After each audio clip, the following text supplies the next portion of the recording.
up here. Okay, folks, thank you for having me tonight. It's certainly a pleasure. Doing lectures for about 30 years now in Massachusetts, and as you know, a couple of years ago, COVID hit, and I began giving these lectures that I've been giving virtually. And I've been kind of branching out around the country here. So I'm really happy that you all wanted to have this lecture. It's something that's near and dear to my heart. I live just a stone's throw away from Plymouth, Massachusetts. I grew up there, in fact. And this is something that is not only a historical lecture, it's also a topographical lecture. And as I said, there's that link to the booklet in the chat. So when we're going through all this, I'll be mentioning different sites where the Pilgrims visited, where events happened. And if you ever get a chance to get out to Cape Cod and Plymouth, you could visit some of these places. And just living around here, I've had the pleasure of visiting them. And as somebody who's, I call myself a tactile historian, I have to go out and go touch these places, be there, and stand in the place where it happened. So if you're somebody like me, I think you'll enjoy that. So how did this lecture begin? Am I an expert in Plymouth? Do I have a degree in Pilgrim? No, I don't. As I said, I live near the area. I've grown up learning about the Pilgrims. I've read almost every primary source that I know of. I don't think there are any more out there that I don't know of. I've read pretty much all the secondary sources. But I also had two mentors, I guess you could say. One I met in my 20s, and his name was Russell Gardner. Or if he used his native name, it was Great Moose. He was the tribal historian of the Wampanoag Nation. And I got to know him very well, and I kind of sat at his knee and just listened because he liked to talk a lot. And I absorbed a lot of that just from him, from the native side. And then years later, I ended up working at the John Alden House, the famous John and Priscilla of the Wadsworth Longfellow fame. And there I was able to, and had the pleasure to work with Jim Baker, who was at one time the head historian at Plymouth Plantation Museum. And this man was a genius, a walking encyclopedia of anything that had to do with Plymouth or Pilgrims. And he straightened me out on a lot of beliefs that I had in things that are cliches that people think they know and really aren't true. So I have that background. And as a lecturer for the last 30 years, as I said, 2020 was coming up. I thought, what better thing to put this together for the anniversary, the 400th anniversary of the landing of the Pilgrims. But as you know, COVID struck, and we never got to fully get involved in that. There were celebrations planned, parades, you name it. They all got canceled. In addition, this lecture too. I had a whole slate of lectures all lined up. They were canceled. But we're still doing it. This is still an important story. And I'd love to share it with you. So let's get going here. So as we know, if you have any questions or anything, you can either put them in the chat. And at the end of the talk, if you'd like to just unmute and ask one that way, you can do that as well. But if you see something that piques your interest during the lecture, by all means, throw it into the chat. Now, we'll be reading from some quotations, and they're from probably the two most used primary sources on the Pilgrims during this period. One is Mort's Relation, which was really written by William Bradford and Edward Winslow of the Pilgrims, and also William Bradford's of Plymouth Plantation. All the dates that I'll be using are old style. That's the Julian calendar. And let's go. So who are the Pilgrims? And sorry to say, just from this picture, this is generally where we learn about the Pilgrims and the Plymouth voyage when we're in elementary school. And I don't know how they teach it in New York, but it's taught very quickly. And it's usually taught around Thanksgiving. And what the kids learn is, well, the Pilgrims came here seeking religious freedom. They met the Indians, and then they have Thanksgiving. Next, Paul Revere. That's how it's taught. It's sad to say. I'm a history teacher, and I know how we teach history. We teach too much of it all at once. I think what we should do is break things down and take a little subject and spend more time on it, learn it thoroughly. And the kids really don't get that. But as you get older, you can investigate yourself and learn some of these things. So a lot of people refer to the Pilgrims of Plymouth as Puritans. That's another mistake. They weren't Puritans, they were separatists. So what is the difference here between the Puritans and the separatists? The Puritans can trace, I guess you could go back to this fellow. This is Martin Luther. And Martin Luther started what we call the Reformation, where Christians started breaking away from the Catholic Church and creating their own denominations. And he famously went up to the cathedral at Wittenberg and nailed up his 99 Theses, which had all these complaints about the Catholic Church, and he eventually broke away. He was a Catholic monk, if you didn't know that. Well, that was based on theological reasons. And then there was another break from the Catholic Church, and it came through this man, and I'm sure you know who he is. That's Henry VIII, yes. And Henry VIII, a lot of people don't know, was originally a staunch defender of Catholicism. He even wrote a book here defending it against the so-called Lutherans.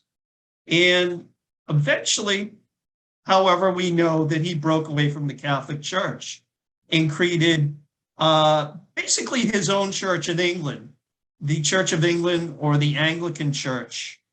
And this was so he could get a divorce, because the Pope would not allow his annulment to his first wife. And we know famously that he married Anne Boleyn and then went on through all of his other wives. So if you were to go into an Anglican church today, you would think that you were in a Catholic church. It's almost identical, except for a few different things. One being you can get a divorce in the Anglican church. Well, the Puritans were a group of people that followed this gentleman, not Martin Luther, not Henry VIII, John Calvin. And John Calvin was, I could call him the originator of the fundamentalist Christians, because he believed that you should only do what is in the Bible. You shouldn't listen to popes, conclaves, or any other church rules. And he believed that people should cleanse or purify what was the Anglican Church, and his followers became known as the Puritans. They wanted to cleanse it of anything that had to do with Catholicism, the chalices, the robes, the incense, get rid of it all, just go down to the basics and believe in what the Bible says only. In fact, they actually created their own Bible, the Geneva Bible, because they believed that the Bible that they were using currently was corrupted because it was translated from Greek to Latin to English. This Bible went Greek to English, the original Greek to English, so they felt that it was more accurate, and this was their Bible. Now, just to give you a comparison here, you saw that Anglican church. Here's an example of a Puritan church. This is the Ship's Church in Hingham, Massachusetts. And it's devoid of anything you would see in a Catholic church. Do you see any statues, gold chalices, tabernacles, anything like that? The ministers, as they called themselves, would wear just black. And this is how the Puritans believed that they should worship. So as I said, the Pilgrims were not Puritans. They did follow Calvin. They believed the same things, but they had it with the Anglican Church, and they separated from the Anglican Church. They followed a man named Brown and literally left England because they were being harassed. And they were no longer part of the Anglican Church. They did not want to purify it. They wanted to start their own branch of Christianity. So what they did was they left and they headed for Holland. Specifically, they ended up in Leiden, Holland. Why did they go to Holland? They went to Holland because they offered religious freedom. There were many religions there practicing as they wished. And this was good. It lasted for about 13 years. But these pilgrims, as they called themselves even back then, began to worry because their children were becoming more Dutch and they were losing that Englishness. So they wanted a place where they could go without any cultural interference, without any religious interference. You got it, America. Problem was, they didn't have any money. They couldn't do it until they hooked up with a group called the Merchant Adventurers. Now, the Merchant Adventurers, I think today we call them venture capitalists. Basically, they were a group of English investors who put money into this journey to send the pilgrims over to America. The pilgrims and other English, it wasn't just the religious folks. And this was an investment because they believed that their money would bring a profit because of all these raw materials that could be shipped back to England. And that's what the real goal of this colony was. Many people just think they somehow got there just for religious freedom. Yes, that was their motivation, but there was also another motivation, that was to make money. And that's what got them there, because they were able to combine with this group called the Merchant Adventurers.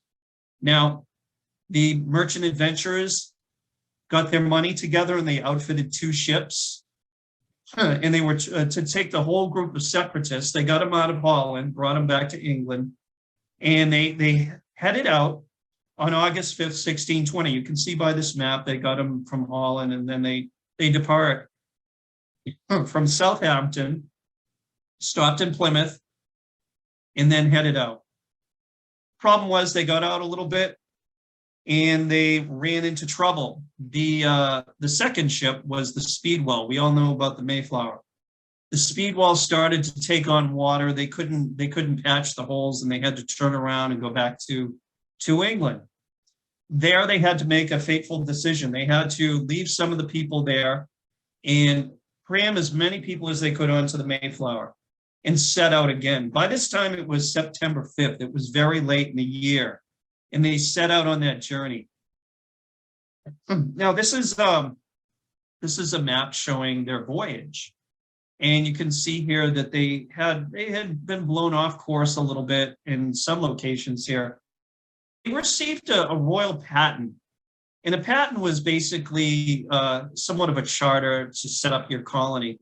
And it specified the area that they were supposed to settle in. And that area was around Hudson's Bay, Hudson's River, down where Manhattan is right now, in that general area. That's where they were shooting for. That was considered Virginia. The whole East Coast was considered Virginia, but that section was theirs. Now, as you can see from this map, they didn't actually make landfall down around Manhattan. They were blown off course quite a bit. On November 9th, they sighted land. And the land they sighted was the outer edge of Cape Cod, as you can see here. Now, Christopher Jones was the captain of the Mayflower, and he realized right away where he was. He knew from the old John Smith maps that he had blown off course, not too much, and all he had to do was go south for a few knots there, nautical miles, and he'd end up in where they were supposed to be. But it is also, mind you, it's November. It's not a good time to land in a new land. It's too late to plant crops, and they have to get going building houses and settling. So they attempted, as you can see here, they attempted to head south to go into what we now know as Long Island Sound, but you have to get around the edge of the Cape here. And they ran into this area called Pollock's Rip. which is a dangerous area where there's shoals, and if it's stormy, it's even more dangerous. And it's been the site of hundreds of shipwrecks since. And they ran into stormy waters. They saw the shoals. They knew this was a dangerous place. Jones had the smarts to abandon this and just turn around and go all the way around the tip of Cape Cod. And this is where they ended up setting anchor. And this is what we call Provincetown Harbor today, Cape Cod. Let's focus in here.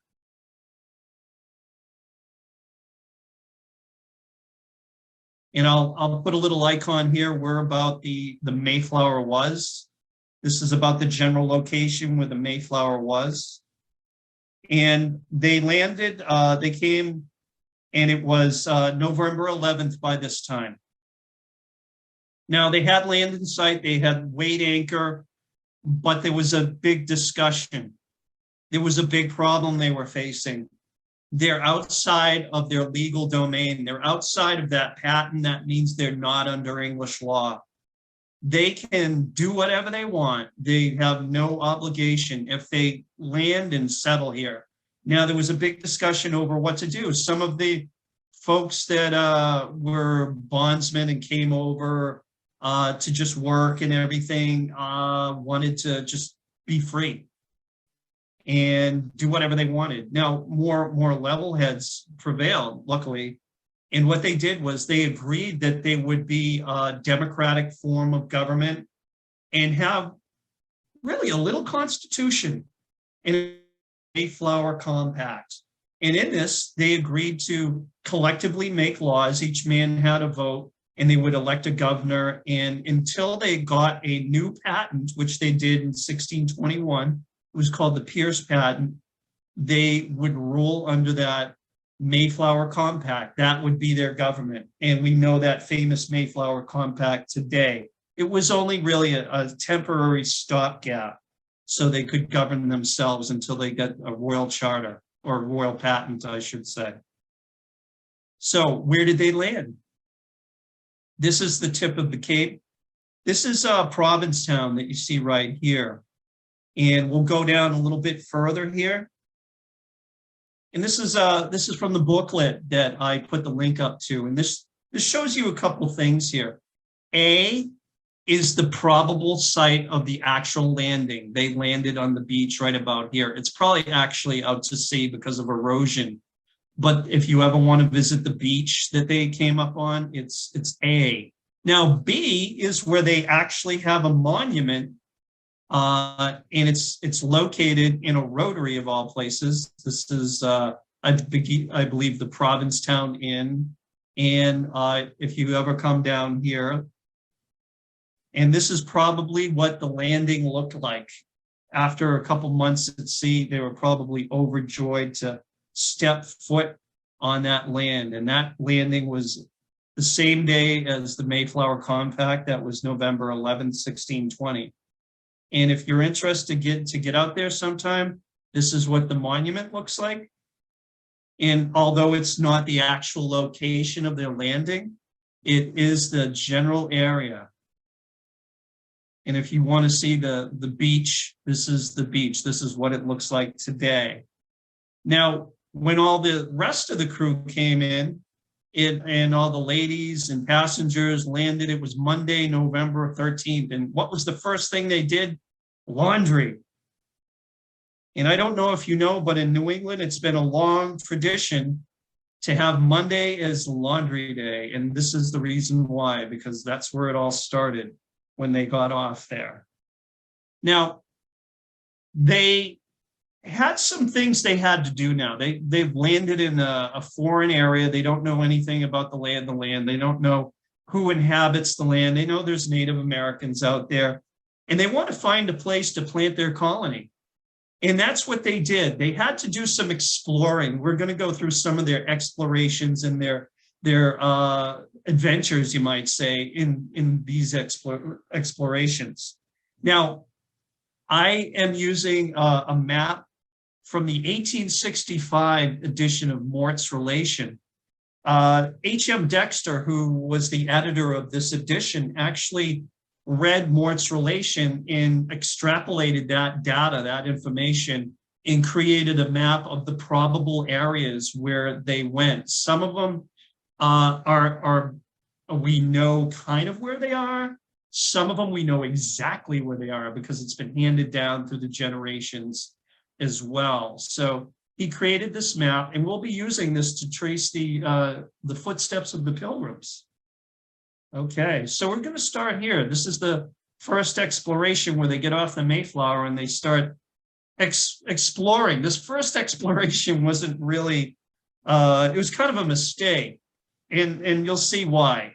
16 men took a longboat off of the Mayflower. The big Shallop, which was a kind of a longboat, wasn't ready yet because it was still dismantled inside the Mayflower. The ship's carpenter was putting it together, and they came in with 16 men on a longboat. And in the distance, they spotted 5 men with a dog. They couldn't even tell if they were Native Americans. They thought actually maybe the ship's crew was wandering around out there or something. And as they got closer, they realized these 5 men were indeed Native Americans, and they actually had a couple dogs with them. So as they got closer, these Native Americans made eye contact with them in the distance, and they just scattered into the woods. Now, you might be wondering, why did they just walk up and talk? Well, because their only experience with Europeans up to now is when they land, they come in and they kidnap you. That's what happened in 1614 with Captain Hunt. He kidnapped a bunch of Nauset Indians, and they didn't want anything to do with these Europeans, so they skedaddled on the mark. So let's look at this first exploration. What they did was they went into the woods and they tried to track these Native Americans. And this is where they did it. They came on, and according to H.M. Dexter's map, if you look here, and I'm going to draw a line through present-day Provincetown showing you their track. So this is about the track that they took. Obviously, the houses weren't there and everything. It was all wooded. Even if you go there today, you'll see sand dunes. Those sand dunes weren't there. It was all wooded. They're sand dunes because they cut the woods down for burning and building. So this is the track they took. They were following these natives. They could tell by their tracks, and sometimes when they got up on a promontory or a hill, they could see them in the distance. So here you see how they head up by Duck Pond. Now, this promontory was called Negro Head back then. Today, it's called Oak Head for obvious reasons. And this is the track they took. And you can see some of these areas are pretty much the same as they were when the Pilgrims were coming through. Now, here's the third. By this time, it's getting kind of late. They're doing a lot of miles here, and they're still following these Native Americans. And they end up following through this area. Now, I don't know if you're familiar with the area, probably not, but right here, it's there's a lake. It looks like a lake. It's called Pilgrim Pond, Pilgrim Lake now. Back then, it was actually an open harbor. You can see it's open right here. And this little spit here of water is right about up here. In the 1870s, they put a railroad through here and they connected it and turned this into a lake. But during the Pilgrims' time, this was an open harbor. It was actually called East Harbor. Sometimes it still is. But they reached about this point, which is about here on this map. And this is the first night they spent on American soil, right here on Cape Cod in what is now the dunes. Now, to get out here, the only way you can get out here now is a dune buggy, or you got to hike out there. I hiked out here. I don't recommend it. If you've ever walked in deep sand on a beach, you know what I'm talking about. And it's kind of difficult to get to, but you can kind of see the remnants of where there was water here. And their camp must have been out here someplace. There's no marker, there's nothing, but this is where they spent their first night on American soil. The next morning, they woke up, still trailing these natives. They continued farther down, and here they go. And they reach an area known as Pilgrim Spring. And about when they reached this spot here, the sources tell us that the underbrush was so bad that it tore at their armor.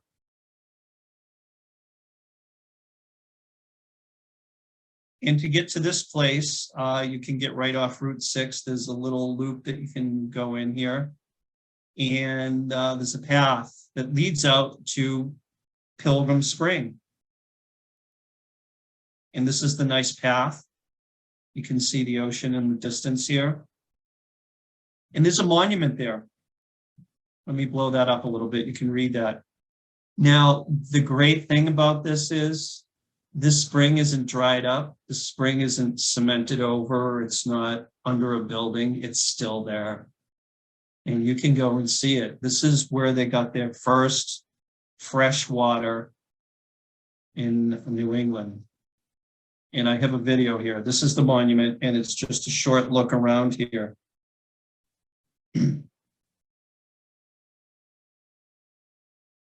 That's it right there. Now, I shot that in the summer, so it looked a little dry. So it's probably, if you come in the spring, it's probably full of water. Now, there was a quote on that marker, and it kind of ends before the best part of it. I'm going to read this to you. This is pretty similar to what you just read. It said, found a fresh spring of water, of which we were heartily glad, and sat us down and drunk our first New England water with a delight as ever we drunk a drink in our lives. Sounds like they were thirsty. So from there, this is an image actually at the Provincetown Monument in Provincetown, showing them drinking from that spring there. Now from this location, you can see what they did was they marched to the coast, and at the coast, they lit a signal fire for the Mayflower to see that they were okay, everything's okay. They had prearranged to fire off a few shots from their muskets when they wanted the longboat to come in and pick them up. So the signal fire said that they were okay. And then they continued down the coast here. And they came upon an area that we now know as Pilgrim Ponds, which is marked. It's got a plaque as well here. I'll let you take a look at that. Now, this first part of the journey, they just stopped and looked around at first. They saw that it was probably a good area to maybe set up a camp, which they would do upon their return. When they came back up the coast, they would camp here. Now, I just wanted to show you the area. It's very nice. It's got some benches. You can sit and look at the pond. And here's a video I shot. It kind of gives you an idea of what it probably looked like when the explorers came through. So from here, they continued down the coast.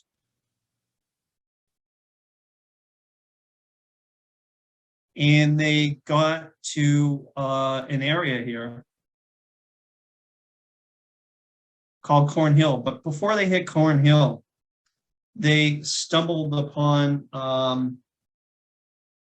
what they really didn't know. It seemed to be some mounds of dirt. Something had been buried, and they started to dig. So let me read you the quote from Mort's Relation. It says, "We found a little path with certain heaps of sand, one whereof was covered with old mats, a wooden thing like a mortar overwhelmed," which means overturned, "which was on top of it, and an earthen pot laid a little hole at the end thereof. We, mussing that it might be digged, found a bow, and we thought arrows, but they were rotten. We supposed there were many other things, but because we deemed them graves, we put the bow back again, made it up as it was, and left the rest untouched, because we thought it might be odious unto them, the natives, to ransack their sepulchres." So they found, what they found was some graves, and they quickly, once they realized that, they covered them up. But they came upon this area, which is called Corn Hill. Let's focus in on Corn Hill here. Today it's near the location of a nice Cape Cod beach, and you can see there's all these Cape Cod houses there now. But if we look, let's take a look from that parking lot up to the hill. This is a video I shot. That hill is where we're talking about. There was a village, or what they thought was an abandoned village, Native American village there. So this is what they found. This is why they thought it was abandoned, because they did not find wigwams looking like this. They were like this. What they didn't realize was this was a seasonal village. This was a village that they lived in during the summer when they harvested. And it had been abandoned, but they were going to return. And they found some other interesting things. They found a ship's kettle about this size, a big ship's kettle. And it makes you wonder, where did these Native Americans get this? They didn't have the capacity for metalwork, so they must have got it from some European source. And they also found seed corn buried in baskets like this. To them, this was like from heaven, because it's running in December. It's almost December now. They don't have any chance of planting anything. They can even survive off this a little bit, eating it, and in the spring they can plant it. Problem is, this was storage for a village. They were going to use this in the spring, and the Pilgrims knew this. But they knew this was a matter of survival, and they even said that they would give them satisfaction. This meant that at some point when they run across these people after they've settled and survived, that they would make satisfaction. They would give them the seed corn back from their stores once they were established. And they did do that. They did that within a year. They did pay back the Nauset tribe for the corn that they had stolen. And the Nausets knew that they did this. They were probably lurking in the trees, not in the trees, but in the woods, observing this. And they knew that their corn had been stolen. And if you go here, there's a nice little monument here. And this is the monument to Corn Hill.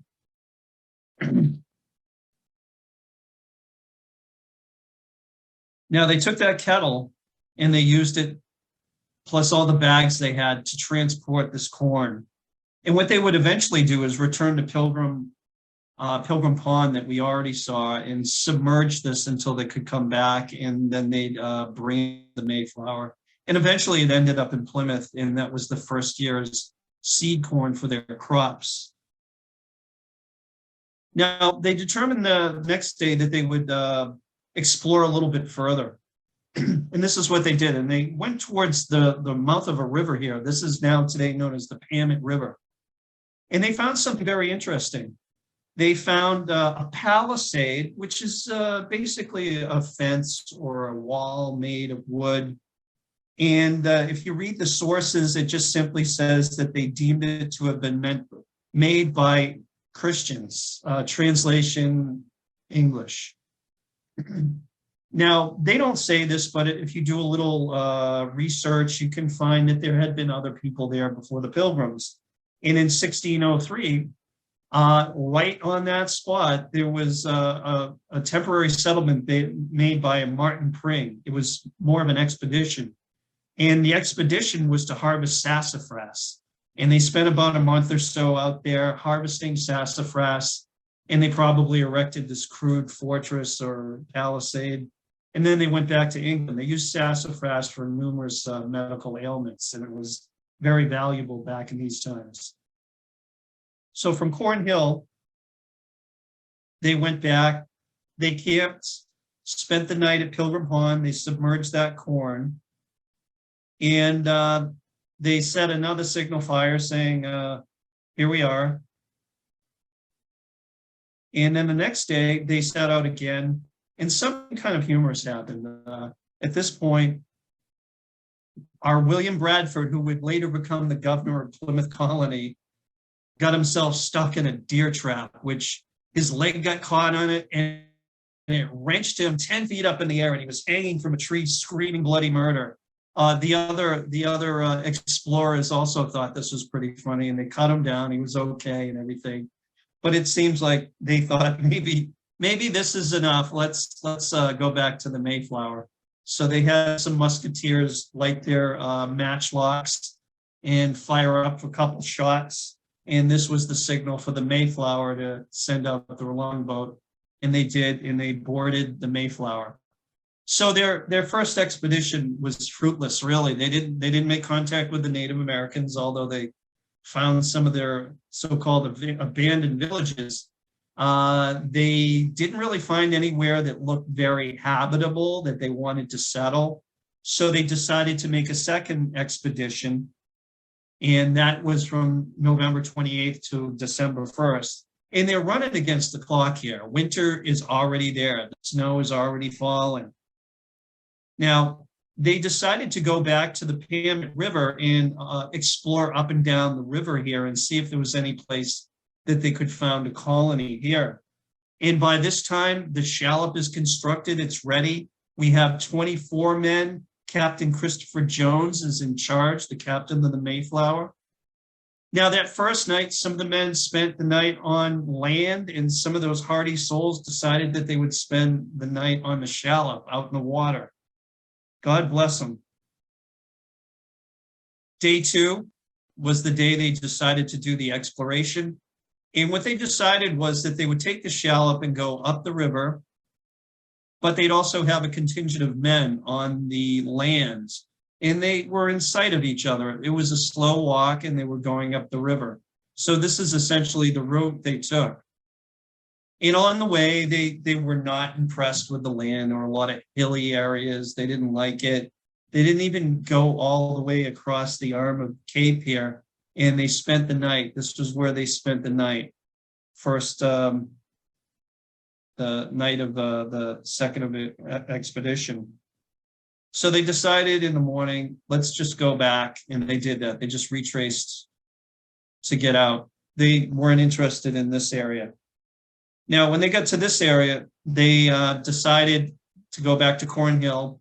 The Shallop is sent back with the corn. The corn was retrieved from Pilgrim Ponds, and they sent them back with the corn. And also, it's funny, Bradford says the weakest men went back, and 18 spent the night at Cornhill. And in the morning, they set out again looking for Indian dwellings. Let's focus in, and this is their track on that morning.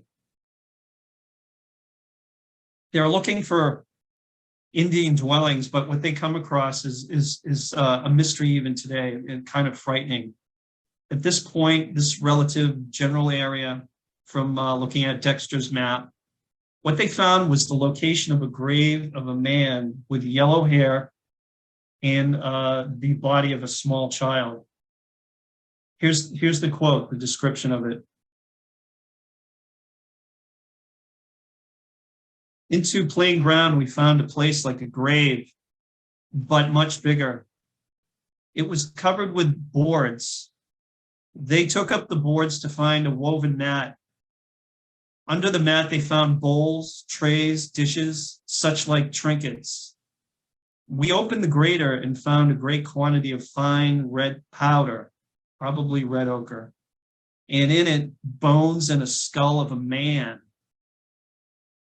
The skull had fine yellow hair on it, some of the flesh unconsumed. There was bound up with a knife, a pack needle, and 2 or 3 old iron things. It was bound up in a sailor's canvas cassock and a pair of breeches. We opened the less bundle likewise and found the bones and the head of a little child.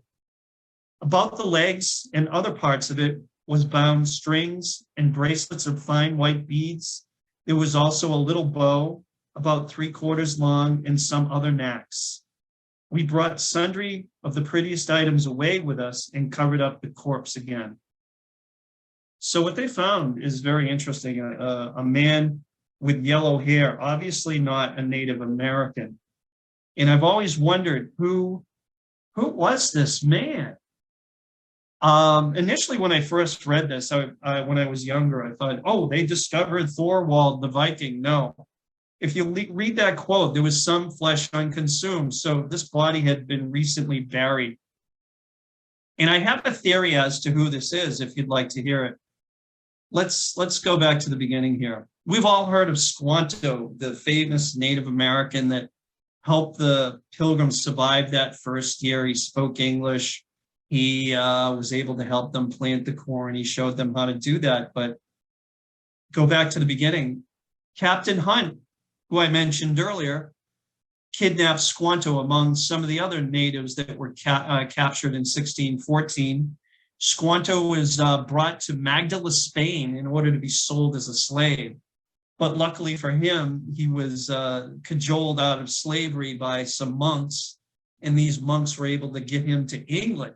And it's there that he learned how to speak English. And then eventually he meets this Captain Dermer while in actually Newfoundland. And Captain Dermer has a mission. He wants to explore the coast. He also wants to make peace with the natives because they knew that the natives were upset about what Captain Hunt had done. And he was able to convince Squanto to act as sort of a guide and interpreter. So in about 1618, they set out and they decided that they would do some exploration. Now, the first location that Squanto wanted to visit was the village of Patuxet, which is near where Plymouth, Massachusetts is now. What happened was that Squanto found out his entire village had been wiped out, not by guns, not by soldiers or kidnappers, but by a horrible plague. And we still don't know what this disease was today. We know that people would break out and then have a bloody nose, and within a few days they'd be dead. It was something that the Native Americans caught, but the Europeans did not. They must have had some kind of immunity. So this was probably a European disease that was brought over. Now, Squanto's entire village had been wiped out. There were a few survivors that ended up in another village called Namasket, but he was horrified to find that his entire family was gone. This was his return to America. I think once he tried to come to grips with that, they decided that they would go on. And Squanto said, let's go and see if the head sachem, the Massasoit, is still around. And they went to the village called Sowams. And this was the Pokanoket tribe. And the Pokanoket was the kind of the nucleus of the Wampanoag Nation, which was a confederation of native tribes throughout southeastern Massachusetts. And the chief sachem, his name was Yellowfeather, but we do know him today as his title, not his name. His name is Massasoit. By the way, Yellowfeather and Algonquin is Osamequin. So they came in contact with Osamequin, Massasoit, and he introduced Mr. Dermer to the chief of the Wampanoag Nation, essentially. Now, you might be wondering, what Sowams, where is that today? This is Warren, Rhode Island. And if you visit Warren, Rhode Island, it doesn't look like there was ever a Native American village here at all. The only remnant or sign of it is this. There's an old plaque here where there used to be a spring, and it was called Massasoit Spring. Now, while there, they had a discussion with Massasoit, and they discovered that a ship had gone down off the coast of Cape Cod, right around, almost in the same area where the Mayflower was anchored. And that it was a French ship, and some of them died, some of them survived, but the ones that survived were taken captive by the Wampanoag. And remember, this is after some of them have been kidnapped. Some of them were made slaves, and they were scattered around the domain, the Wampanoag domain. And Massasoit produced 2 of them and turned them over to Dermer. He also went into what is now Weymouth, Massachusetts, which was called Massachusetts. It was the Massachusetts tribe. And there were two others that he redeemed. So this is my theory about that man with the yellow hair that they found the corpse. My theory is that he was one of those French sailors that was brought ashore by the Nauset Indians. I don't know how they treated him, but his grave looked like he was treated very well. It was done very respectfully. He wasn't just thrown into a pit.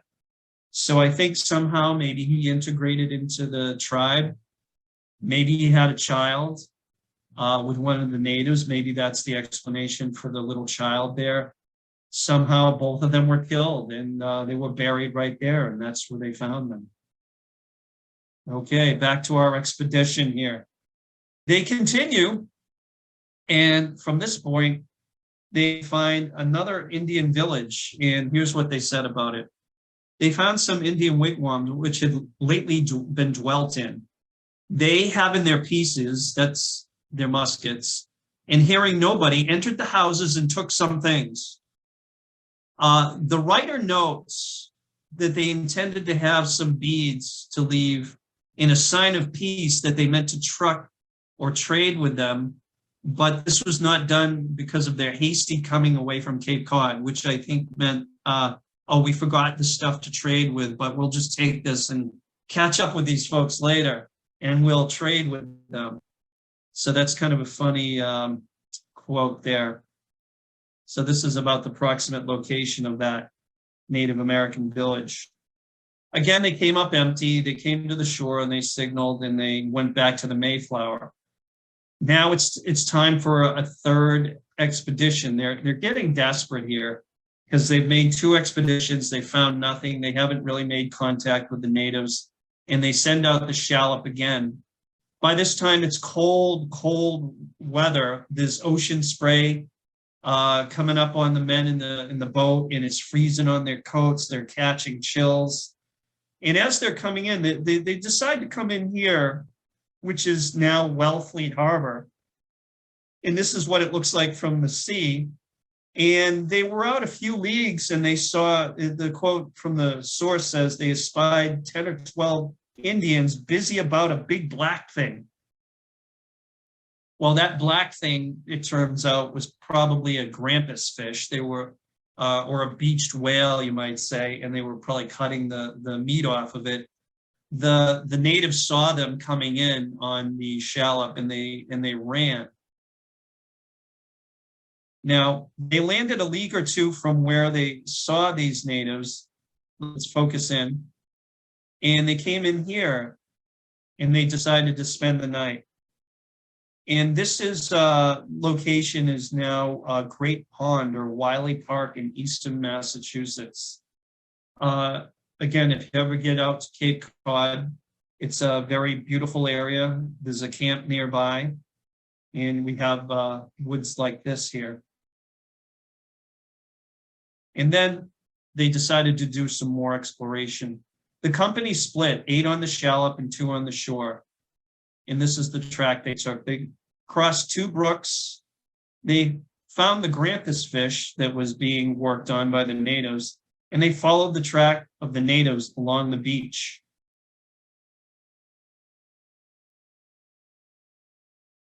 Now, the land expedition lost sight of the Shallop right about here, and they continued on, and they returned to camp, and then the next day they set out again,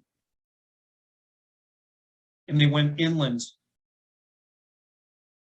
And it's here that they found a pretty big village in graveyard. This is what they said about it. They found a great burial place, a part whereof was encompassed with a large palisade like a churchyard. The graves were more sumptuous than the ones at Cornhill, yet we digged none of them up, but we only viewed them and went on our way. Also, we found 4 or 5 Indian houses. So they keep coming close, but they're not meeting with any Indians. So then they continue and they reach the coast and they camp at what is now called First Encounter Beach. And let's focus in here. This is First Encounter Beach. Now, for the night, they built a barricade on the tree line, and they finally hooked up with the Shallop again, and they left the Shallop on the beach. Now, this is where the shoreline was, and at that time there were trees. Now it's pretty much dunes. And this is where they spent the night.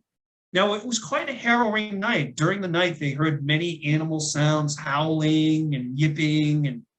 And at some point, a couple points, they came to arms. They got their muskets ready because they didn't really think it was animals. They thought something else was out there lurking, and they were right. About the time they woke up, when they were starting to stir and they started to go to the Shallop and get their breakfast and bring things up, they started hearing the sound of and what that sound was arrows flying by their heads. The Nauset had finally caught up with them, and they started to attack the Pilgrims. Not ready for this, they hurried back to the Shallop, grabbed their muskets. They had to light the wicks to ignite the powder. They did all this as they're being shot at, and they were able to get it together enough to fire a volley at the natives. Oddly enough, nobody on either side was killed. The Nauset retreated back into the trees, and the Pilgrims just sat there dumbfounded as to what just happened. And you can imagine, at this spot, they probably had a discussion. I don't think this is a good place to settle. Maybe we ought to try someplace else. They don't seem to like us here. So what they did, and this is the marker on the beach there, they decided to go down the coast. Here's the track in the Shallop. I mean, you know where they're headed. Now, it was getting really cold. It was snowy. It was blustery. It was horrible time to be on the water. If you can look at this image and see what a horrible way to go here. The mast snapped, and just as they were scudding into land, their rudder broke, and they sighted a island up ahead, and they basically crash landed on this island. And this island today is Clark's Island in what is now Plymouth Harbor. This is Clark's Island. Now, it was December 9th, 1920. I'm sorry, not 1920, 1620. And on the 10th, they explored the island, and they held prayers and observed Sabbath at this rock. And this rock is called Sabbath Rock. This is what it looks like in an old postcard here. And this is where they observed the Sabbath. I guess this should be the real Plymouth Rock. I don't know. Now, the next day they decided to land in Plymouth, what is now Plymouth. If anything, it was Patuxent. Now, we all know about the famous landing on Plymouth Rock. It's told all over. This is the only primary source we have noting of that day, that famous day when they stepped foot on the Plymouth Rock, supposedly. This one sentence, this is it. We marched also into land and found diverse cornfields in little running brooks, a place for a very good situation. Now, there is no primary source of anybody ever landing on this rock. And we have all these 19th century depictions of all these people landing on Plymouth Rock.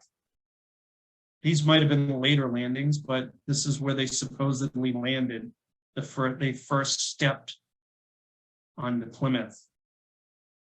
But as I said, there's no mention on that first day of anybody stepping on any rock.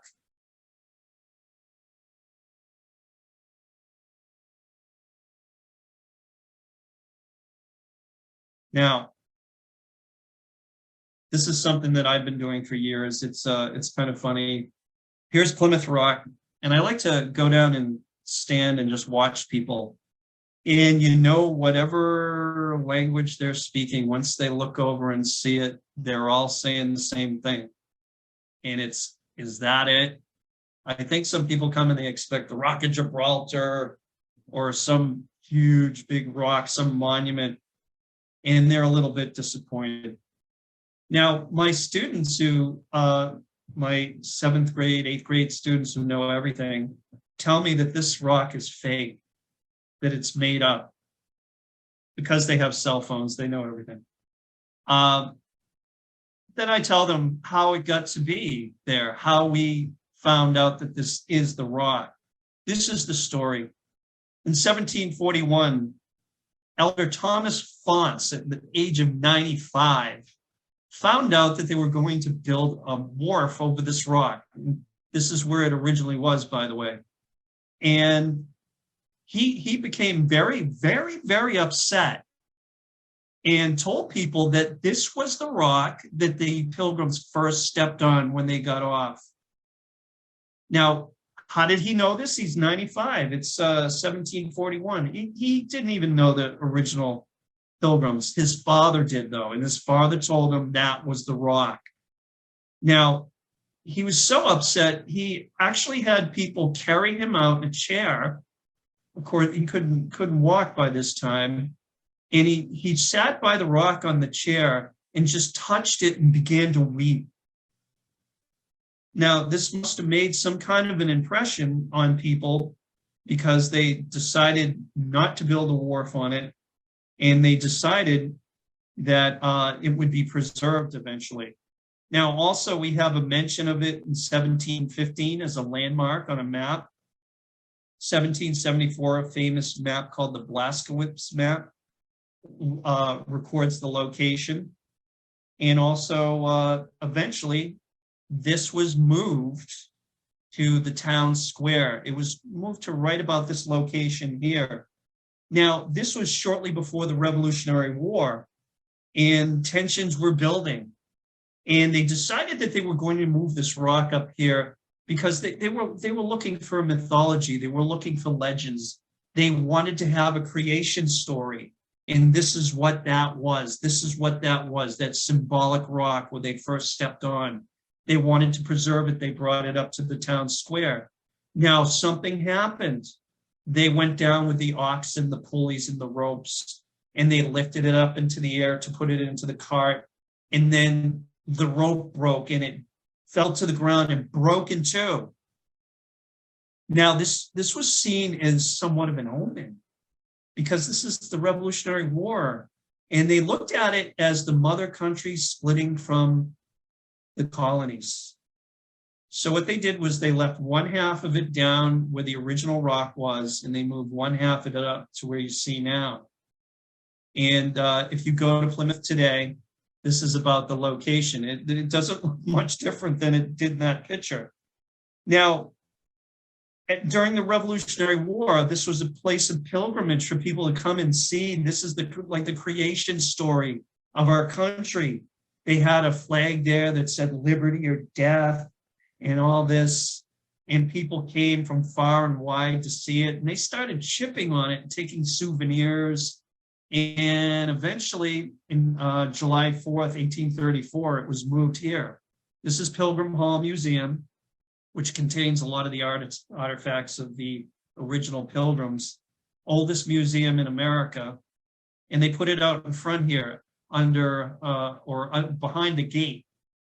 And this is that actually the half of the rock there. And it remained there for quite a while. And then in 1867, it was moved back to the location of the harbor, not the same location where they found it originally. And it was enshrined in this beautiful portico, which was designed by Hammett and Billings. Now, in 1880, and you can see here, it's just as famous as it is today. In 1880, they reunited the two halves of the rock and brought it back together, as you can see here in that original shot. Now, in 1920, it was the 300th anniversary of the landing of the Pilgrims, and they built this beautiful Roman Doric columns portico to house it. And this is where it is today. Now, I tell my kids, what do you think? Do you think that's the real rock or what? It's up to you. You can decide. But that's the story. Back to the expeditions. Now, the expedition returns to Mayflower and they return to bad news. William Bradford finds that his wife, Dorothy, slipped and fell overboard, or some even speculate she might have jumped overboard and she had died. She's buried somewhere on the Cape. We don't know. Now, the people who speculate about suicide note that William Bradford never mentioned her again in his journals. He didn't mention the death, mentioned everything else that they did, but skipped over his own wife's death. So they unanchored the Mayflower and they made for Plymouth. And in December 15th, they left P-Town, and on December 16th, they arrived in what would later become Plymouth Harbor. And on the 18th, they explored, and they found, this is, they say, they found no wigwams, but they had found where corn had been planted. Now, many people or historians will tell you that the Pilgrims settled right on top of the Patuxent village. And I did a lot of research a while back, and without going into all the details, but I found about 99% sure the actual village site of Patuxent is in this location right here. In the 1980s, they found a plethora of artifacts when they were building a housing development. And the archaeologists pretty much said that, yeah, this was the center. Where the town of Plymouth is situated was on the planting fields, on the cornfields of what was Patuxent, not on top of Patuxent. Now, we know that that area had been occupied, and it was now totally and utterly abandoned. And it was because of that Great Plague, and they don't know what caused it. They still don't know what caused this. Other people saw evidence of this. This is a quote from Thomas Morton in his book, New English Canaan. This is kind of frightening. If you can imagine yourself as one of these early explorers coming across a site like this. He says, "For in a place where many inhabited, there hath been but one left alive to tell what happened to the rest. The living being, as it seems, not able to bury the dead, they were left for the crows, the kites, the vermin to prey upon them, and the bones and the skulls upon several places of their habitations made such a spectacle after my coming into those parts. It seemed to me a newfound Golgotha." He had a way with words. So it's here. They made that final decision. They said, this is it. This is high ground. We can see any enemy coming from the water. We have 2 freshwater streams, a good harbor, and the land is cleared. Let's settle. Let's call it Plymouth.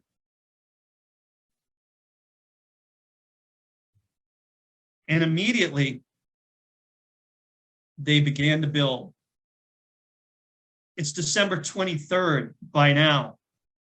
It's cold, it's snowy. Back then, they called it the mini ice age. So it was more like what February might be to us. But they persisted. They came in and they started building right away. Now, December 25th was just like any other day to them, because nowhere in the Bible did it say that Jesus was born on December 25th. So they ignored it and they kept working. And on the 25th, it was noted that they heard the noises of Indians. So they're starting to notice that they're being watched. December 28th, they made a plan of the town. And this is a map, a satellite shot. Let's focus down. And I'll show you where that first street was. This is Leiden Street. I call this the first street in New England because this was, if you've ever been to Plymouth Plantation, this is the street that it depicts with all those little houses. From the air, there is. Now, it was here that they would start their first house. This was called the Common House. And many people were living on the Mayflower, and they had to build a big common house so they could have several families in there while they were building houses. They also had to take care of their military needs, and they put a gun with 2 cannon up there at first. Later on, this would be turned into a fort. And here's some early depictions of what they thought the fort might look like. Back in the Victorian era, they thought everything was built as log cabins, but in fact, the Pilgrims did not use log cabins. That was the Dutch in New York, as you might know. They would build structures out of basically mud and hay, and slap some wood over it. But the fort didn't look like this. This is much more what the fort looked like. This is the recreation of the fort at Plymouth Plantation. And it's interesting to note, I found through Jim Baker, the head historian that I mentioned earlier, that they studied this pretty extensively. And what they did was they used the blockhouse design. And it was this blockhouse design that they used to subdue the Irish in Ireland. It was very effective in subduing the Irish, so they brought it over here. And if you go to Plymouth, this is the location of where that fort was, in the midst of the ancient burial ground. Of course, those graves weren't there then. They came later. There is a marker. If you go up, you can find this marker. And this is another thing I learned from Jim Baker. He said if you walk out radially from that marker, you will notice that you can still see the line of where the walls were of the fort. There's a little indentation in the land there still.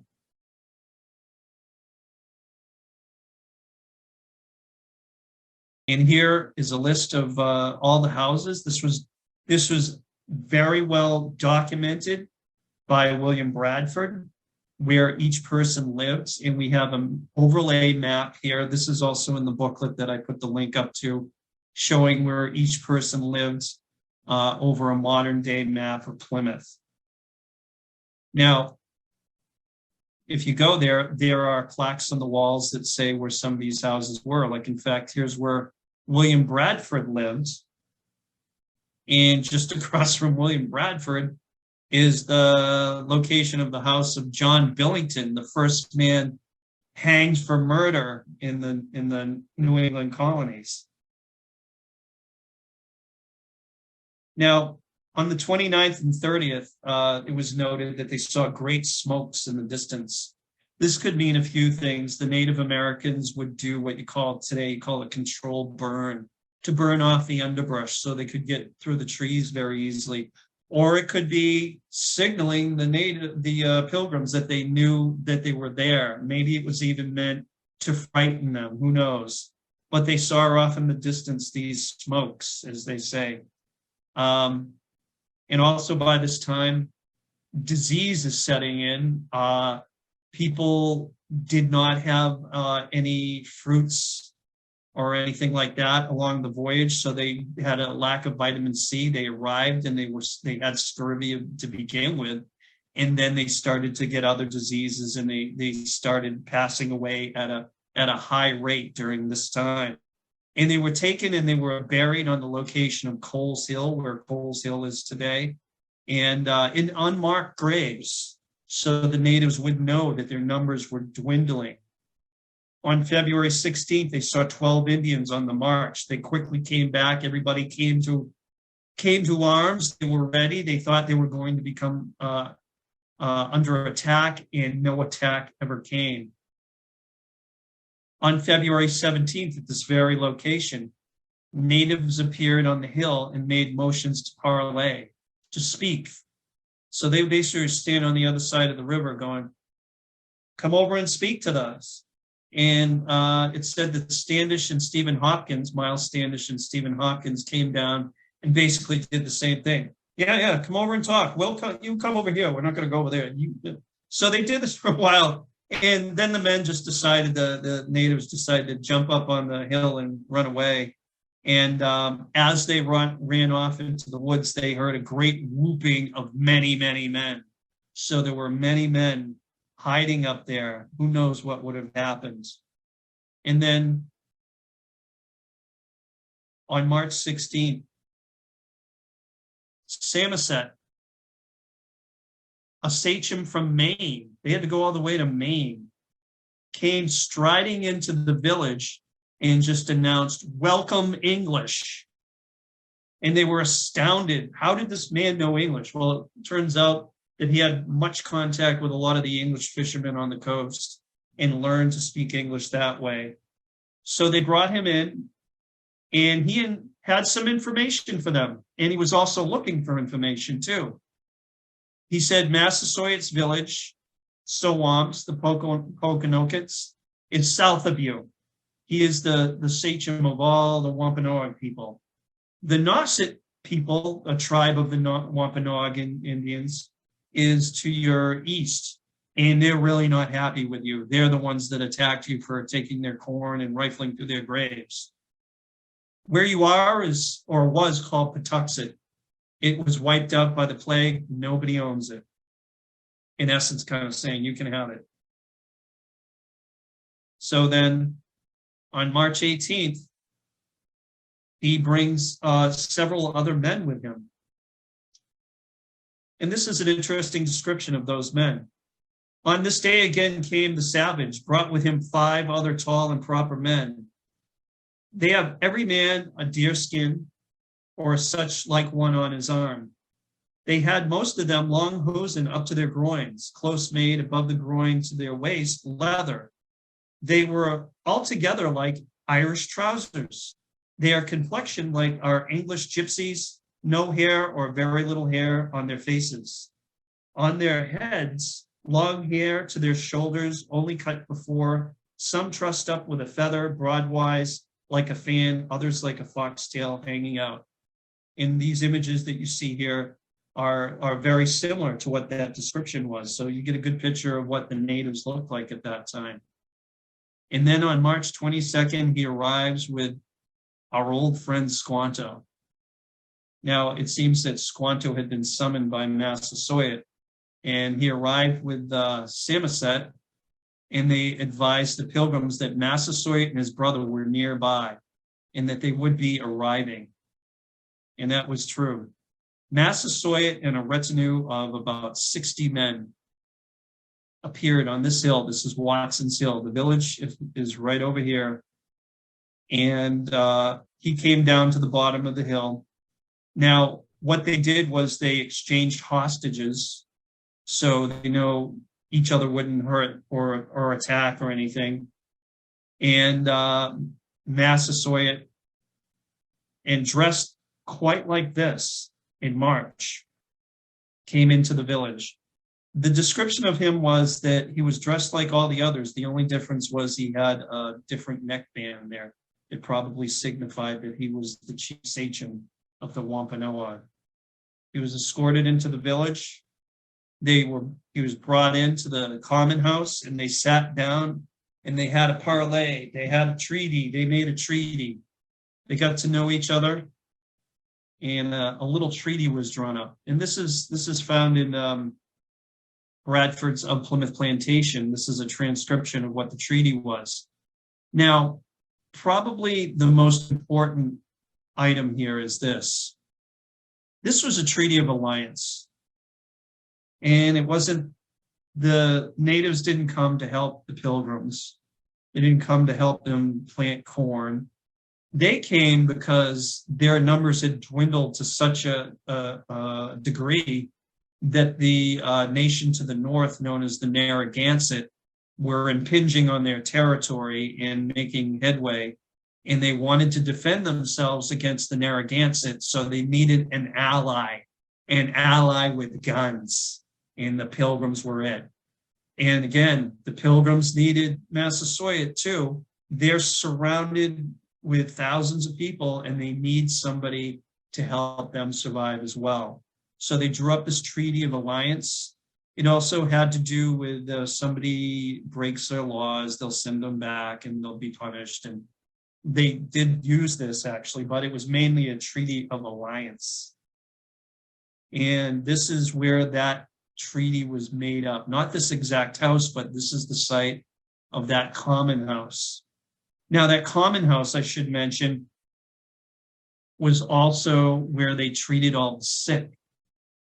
And it's well known that over 50% of the company of those people who came to America died that first year. And many of them died on that spot, this house, where this house is today. And this is the graphic. This shows it visually over time. Of all the people that came here, this represents the number of people that survived.